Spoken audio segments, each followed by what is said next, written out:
अस्सलाम वालेकुम हमारी प्यारे स्टूडेंट, अस्सलाम वालेकुम। मैं हूँ कासिम शहज़ाद। आज जो हमारा टॉपिक है वो सेकंड ईयर फिज़िक्स का पहला टॉपिक है और पहला चैप्टर आज हम शुरू कर रहे हैं। According to NMDCAT point of view, we will give you all lectures stepwise according to chapters and the currently syllabus of NMDCAT 2022. First of all, I will introduce you the basic knowledge about the chapters कि chapters कैसे arrange की गई है इस book में।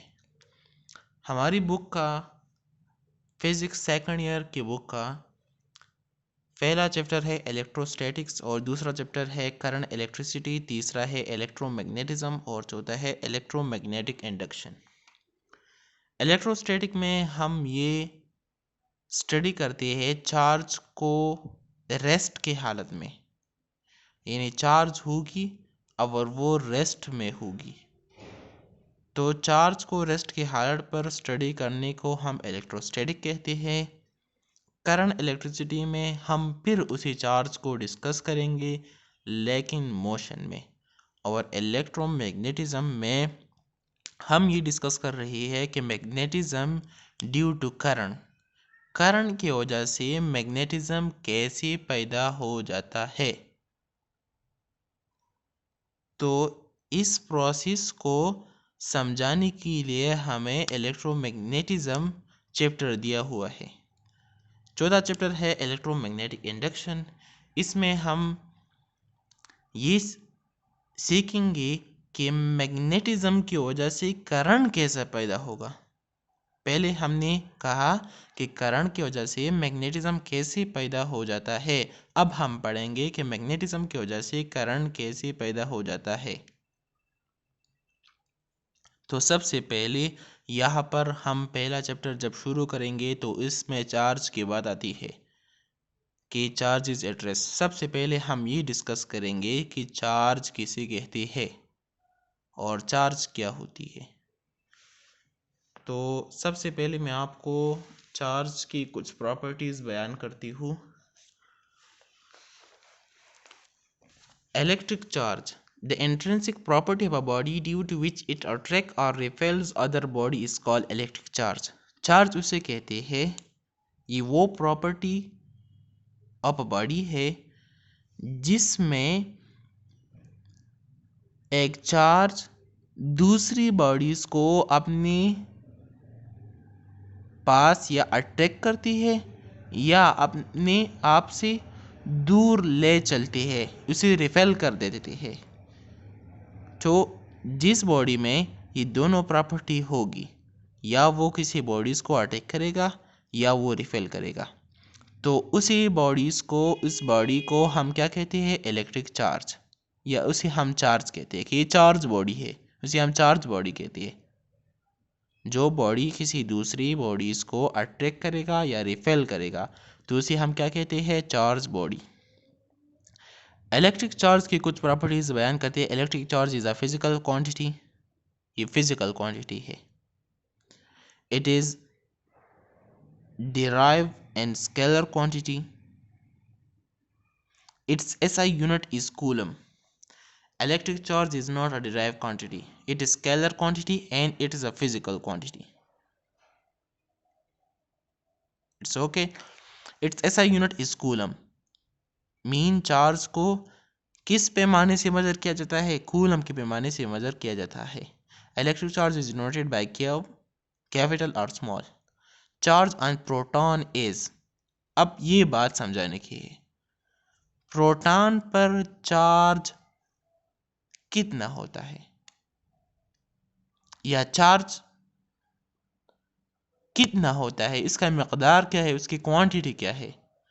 तो charge की मकदार है 1.6 मल्टीप्लाई बाई 10⁻⁻⁹ कूलम।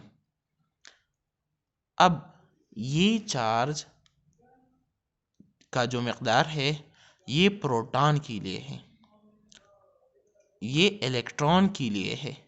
प्रोटॉन में भी यही चार्ज होते हैं, इलेक्ट्रॉन में भी यही चार्ज होते हैं। मीन अगर हम कहते हैं कि ये पॉजिटिव चार्ज है, तो एक पॉजिटिव चार्ज में, या अगर हम कहते हैं कि ये एक प्रोटॉन है, तो प्रोटॉन पर चार्ज कितना होगा? 1.6 multiply by 10 raise to the power -19 coulomb. अब अगर हम इलेक्ट्रॉन की बात करें तो इलेक्ट्रॉन में कितना चार्ज होगा? इलेक्ट्रॉन में चार्ज फिर ऐसा होगा कि यहाँ पर आएगा -1.6 मल्टीप्लाई बाई 10 पावर -19 कूलम, वही चार्ज होगा, लेकिन प्रोटॉन के लिए यहाँ पर पॉजिटिव साइन लग जाएगा और इलेक्ट्रॉन के लिए यहाँ पर नेगेटिव साइन लग जाएगा। A body can be charged due to loss or gain of electron। अब बॉडी चार्ज कैसी हो जाती है? बॉडी चार्ज होती है जब एक बॉडी किसी इलेक्ट्रॉन को लॉस कर देती है या उसे गेन कर देती है। अगर वो इलेक्ट्रॉन को गेन करे तो कौन सा चार्ज आएगा? नेगेटिव चार्ज आएगा। अगर वो इलेक्ट्रॉन को लॉस करे तो फिर पॉजिटिव चार्ज आएगा। Similar charges repel each other and opposite charges attract each other। The electric charge law was introduced by Benjamin Franklin। अब ये चार्ज का लॉ है, ये किसी ने इंट्रोड्यूस किया है? बेंजामिन फ्रैंकलिन ने। हाँ ठीक है, लेकिन यहाँ पर लिखा हुआ है कि चार similar charges repel each other. अगर सिमिलर चार्जेस होगा, पॉजिटिव चार्ज और एक दूसरा पॉजिटिव चार्ज एक दूसरे के सामने आए, तो ये एक दूसरे को रिपेल करेगा, ये इस तरफ जाएगा और ये इस तरफ जाएगा। अगर अपोजिट चार्जेस आए एक दूसरे के सामने, एक पॉजिटिव चार्ज और एक नेगेटिव चार्ज, अगर ये एक दूसरे के सामने आए तो it's will attract each other. ये इस तरफ जाएगा और ये भी इस तरफ जाएगा, तो दोनों अट्रैक्ट हो जाएंगे। अब हम बात करते हैं इंसुलेटर्स की। इंसुलेटर क्या होता है और कंडक्टर क्या होता है? Material in which charge can not move. जिस ही मटेरियल पर चार्ज मूव नहीं करती तो इसी मटेरियल को हम इंसुलेटर्स कहते हैं, और जिस मटेरियल में चार्ज फ्लो करते हैं या मूव करती है उसे हम कंडक्टर कहते हैं। इंसुलेटर की एग्जांपल है वुड, ग्लास, प्लास्टिक्स, जिससे बिजली पास नहीं होती। बिजली ऐसी वैसी इलेक्ट्रॉन्स होती है ना, करंट जो होता है ये इलेक्ट्रॉन्स की वजह से होता है। तो इलेक्ट्रॉन्स मूव कैसा करेगा? वो फ्लो किस चीज़ में करेगा? वो कंडक्टर में करेगा। कंडक्टर में इसलिए करेंगे क्योंकि कंडक्टर में चार्ज पास हो जाती है और इंसुलेटर में पास नहीं हो जाती, इसलिए इंसुलेटर्स में बिजली पास नहीं हो जाती और कंडक्टर में बिजली पास हो जाती है। कंडक्टर की एग्जांपल है कॉपर, आयरन, गोल्ड। अब चार्ज, एक बॉडी चार्ज कैसी हो जाती है इसको हम डिस्कस करेंगे। Charging by rubbing. When one body is brought in contact with another body and they are rub with each other, one loses electron and the other gain electrons and both are charged। Charge ऐसे हो जाती है एक body जब हम एक neutral body को दूसरी बॉडी से रब करते हैं। जब हम एक बॉडी को दूसरी बॉडी की कांटेक्ट में लाते हैं, उसे रब कर देते हैं, तो एक बॉडी इलेक्ट्रॉन लॉस कर देती है। और पहले मैंने बता दिया कि जो बॉडी इलेक्ट्रॉन लॉस करेगा उस पर कौन सा चार्ज आएगा? पॉजिटिव चार्ज आएगा, एंड अदर गेन इलेक्ट्रॉन। और जो बॉडी इलेक्ट्रॉन गेन करेगा उस पर नेगेटिव चार्ज आएगा। तो एक पॉजिटिव एक नेगेटिव, इस वजह से दोनों बॉडी चार्ज हो गई। अब चार्जिंग करने की दूसरी तरीका, charging by induction. When a charged object near a neutral object, the distribution of charge occur. The process is called induction। अगर एक चार्ज बॉडी हम एक न्यूट्रल चार्ज बॉडी की तरफ ले आए। एग्जाम्पल के तौर पर अगर ये नेगेटिव बार है और इस नेगेटिव बार नेगेटिव चार्ज की वजह से या नेगेटिव चार्ज की वजह से ये भरा हुआ है, इसमें सारी नेगेटिव चार्जेस है और इस नेगेटिव बार को हम एक न्यूट्रल बॉडी के सामने पेश कर देते हैं। हाँ, अब ये बात तो आपको समझानी होगी कि एक न्यूट्रल बॉडी ऐसा नहीं होता कि इसमें चार्ज नहीं होती। न्यूट्रल बॉडी में चार्ज होते हैं, लेकिन उसे हम इसलिए न्यूट्रल कहती है कि इसमें पॉजिटिव चार्ज भी होती है और नेगेटिव चार्ज भी होती है और दोनों की मिकदार सेम ही होती है। तो इसलिए हम उसे कहते हैं न्यूट्रल बॉडी, क्योंकि वो ना पॉजिटिव चार्ज होता है ना नेगेटिव चार्ज होता है। इसकी वजह से हम उसे न्यूट्रल बॉडी कहती है। अब इस बॉडी में पॉजिटिव चार्जेस भी है और नेगेटिव चार्जेस भी है। जब हमने इस नेगेटिव बार को इसके सामने ले आया तो इस नेगेटिव बार क्या करेगा, ये इस बॉडी की पॉजिटिव चार्जेस अपनी तरफ अट्रैक्ट करेगा। पहले मैंने बता दिया कि डिसिमिलर चार्जेस या opposite charges attract each other. तो ये नेगेटिव चार्ज कौन से चार्ज को अट्रैक्ट करेगा? ये खुद ब खुद पॉजिटिव चार्ज को अट्रैक्ट करेगा। तो ये नेगेटिव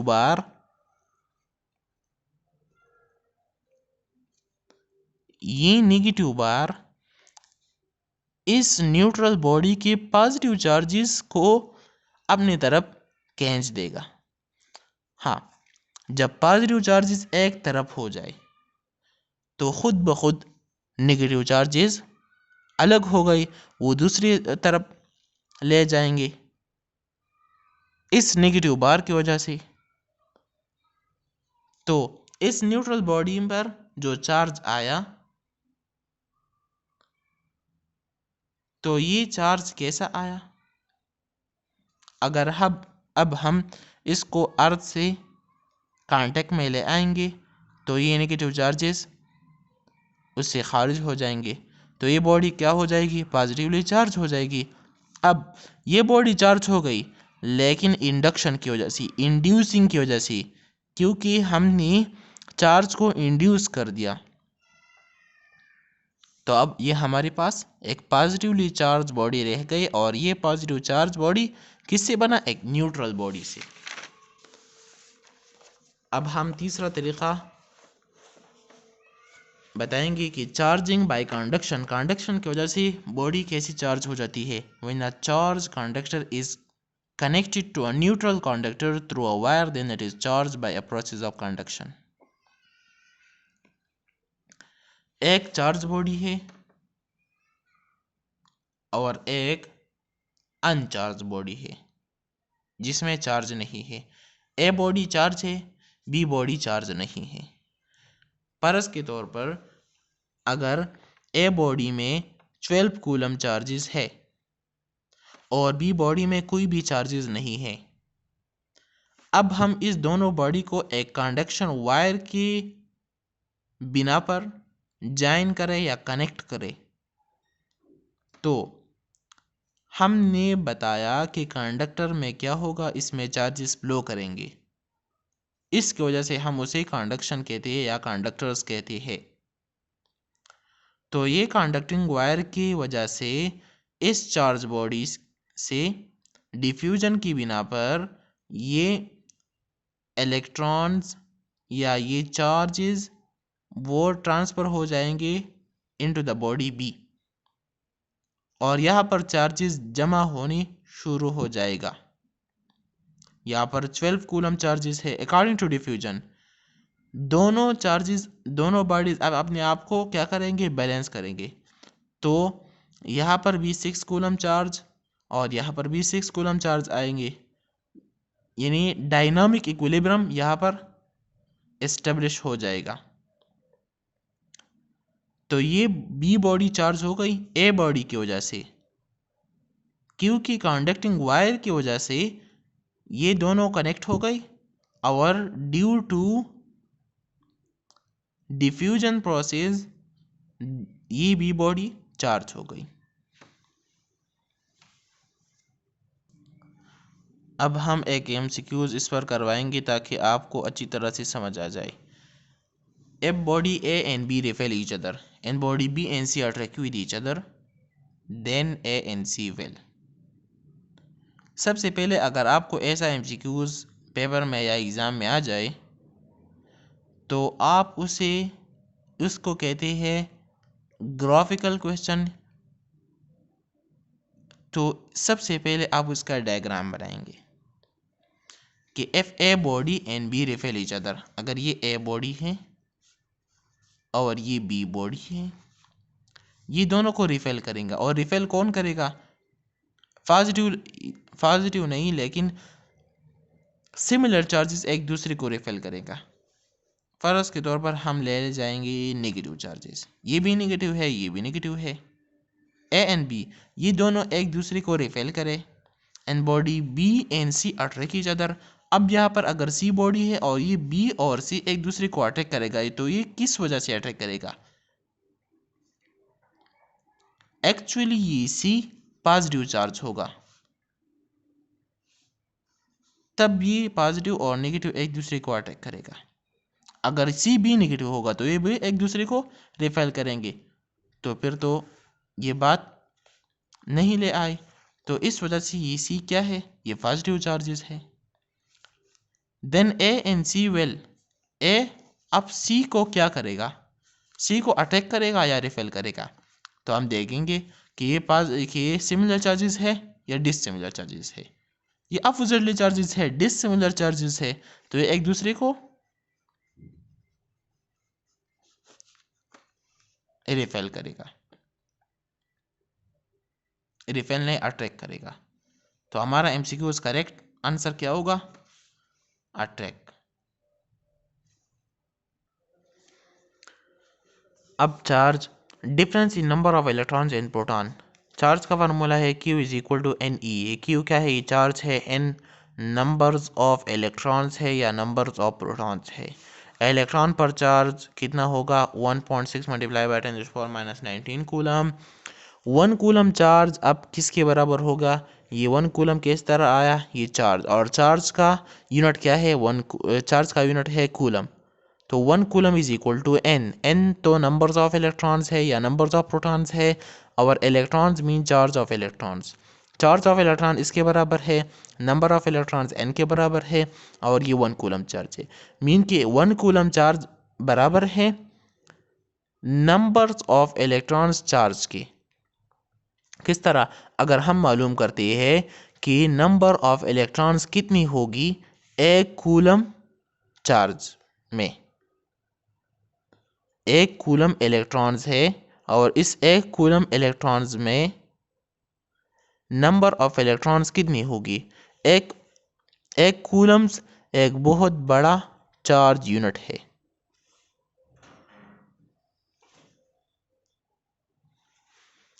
तो इससे आएगा 6.25 मल्टीप्लाई बाई 10⁻18। ये क्या है? नंबर्स ऑफ इलेक्ट्रॉन्स है। इसका मतलब ये है कि 1 कूलम चार्ज कितना होगा जब 6.25 मल्टीप्लाई बाई 10⁻18 इलेक्ट्रॉन्स जमा होकर, और इस इलेक्ट्रॉन की चार्ज क्या है? वो 1.6 मल्टीप्लाई बाई 10⁻⁻19 कूलम है। एक इलेक्ट्रॉन का चार्ज इतना है, और जब इतना इलेक्ट्रॉन जमा होकर उसकी जो सारा ही चार्ज बन जाए ना, तो वो सारा चार्ज किसके बराबर है? वो 1 कूलम के बराबर है। बहुत सारी लड़की समझती है कि 1 कूलम चार्ज इसके बराबर है 1.6 मल्टीप्लाई बाई 10⁻⁻19 कूलम। ये इसके बराबर नहीं है। ये इलेक्ट्रॉन का चार्ज है या प्रोटॉन का चार्ज है, और ये इलेक्ट्रॉन या प्रोटॉन जब इतनी दफ़ा हो जाए ना, तो वो 1 कूलम चार्ज बनाती है। तो इसका मतलब ये है कि 1 कूलम चार्ज बहुत बड़ी यूनिट है चार्ज की। ये इतनी बड़ी चार्ज है कि अगर एक इलेक्ट्रॉन का चार्ज इतना गुना हो जाए ना तो ये 1 कूलम चार्ज बन जाएगा। अब हम कहते हैं कि 1 कूलम चार्ज, अगर 1 कूलम चार्ज पॉजिटिव है तो इसका मतलब ये है कि 1 कूलम चार्ज पर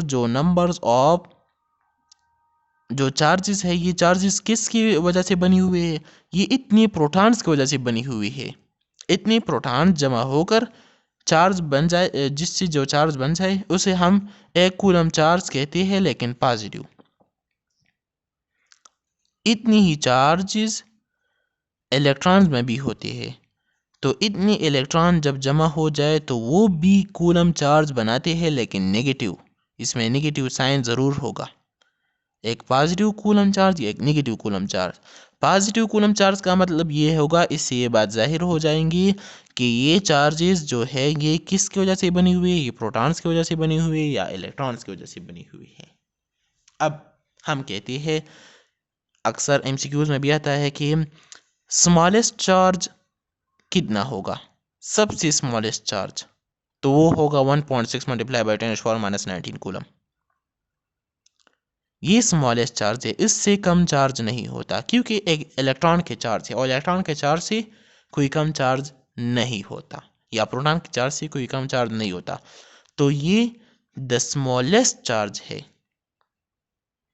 अब अगर कोई आपको कह दे कि एक बॉडी पर 1.8 मल्टीप्लाई बाई 10⁻⁻19 कूलम चार्ज है, तो ये गलत होगा, क्योंकि इतना चार्ज नहीं होता। हम तो ये नहीं कह सकते कि एक बॉडी पर हाफ इलेक्ट्रॉन्स का चार्ज है। इलेक्ट्रॉन्स तो हाफ नहीं होता, फुल होता है या 2 होते हैं। वो तो क्वांटाइज नंबर होते हैं ना, जैसे कि हम कहते हैं Q is equal to NE।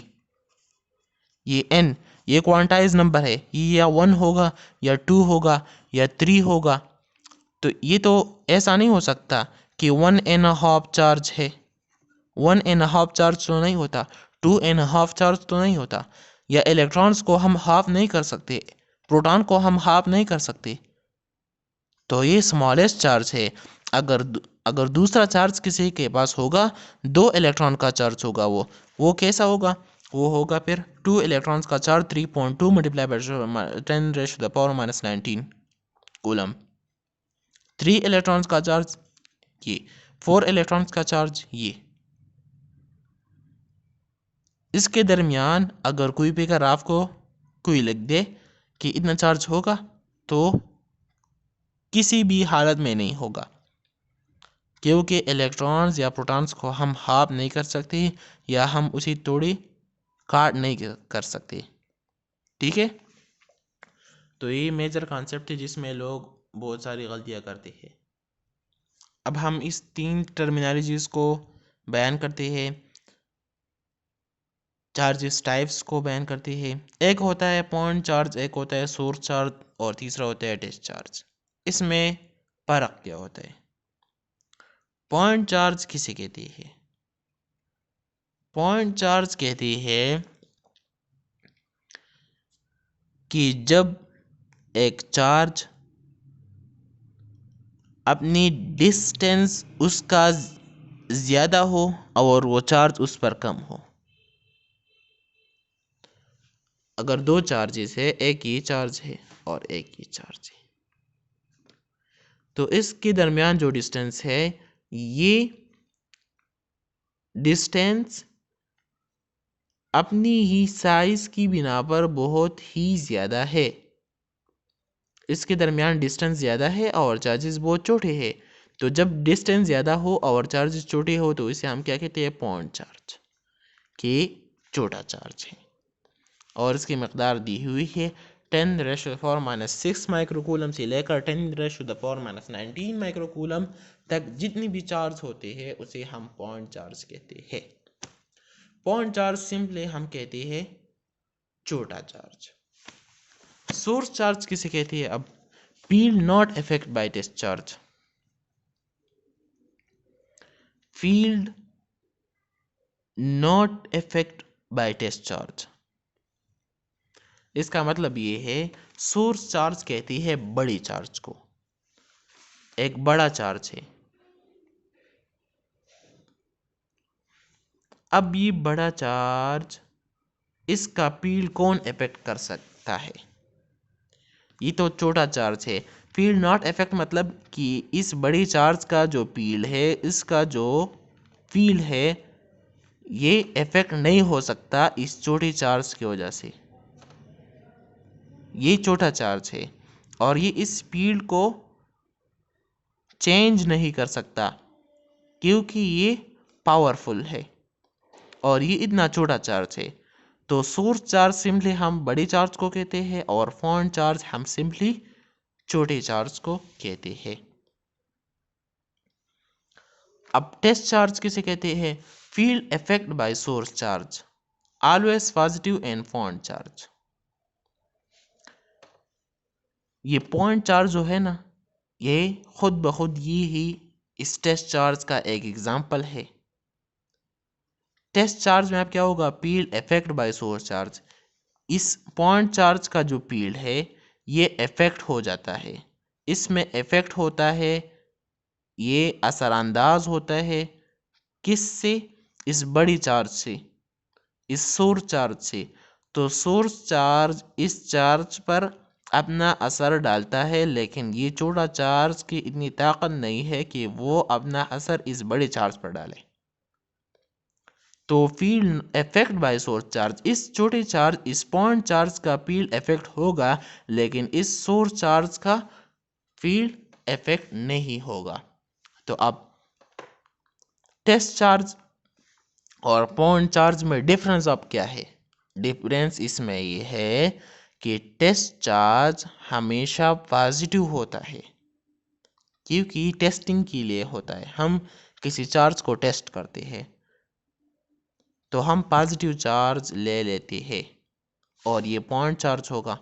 Point charge तो ज़रूर होगा क्योंकि जब एक चीज़ को टेस्ट करवाना है, इस चीज़ को टेस्ट करवाना है, तो हम ऐसा चार्ज ले आएंगे कि इस पर कोई ना कोई चार्ज असरअंदाज हो जाए ताकि हमें पता चले कि यहाँ पर कोई चार्ज है या नहीं है।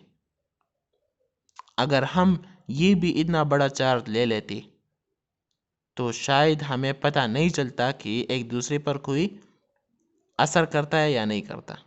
तो इसलिए हम छोटा चार्ज ले लेते हैं ताकि हमें आसानी से पता चला जाए, तो ये आसानी की वजह से आसानी से मूव कर जाए ताकि हमें पता चला जाए कि इस से वो इफेक्ट होता है या नहीं होता।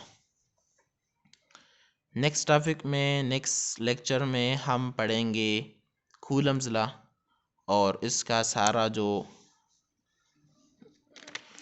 इससे मुंसलिक जितनी भी टॉपिक है वो हम सब पढ़ेंगे इंशाल्लाह। अब टाइम कम है।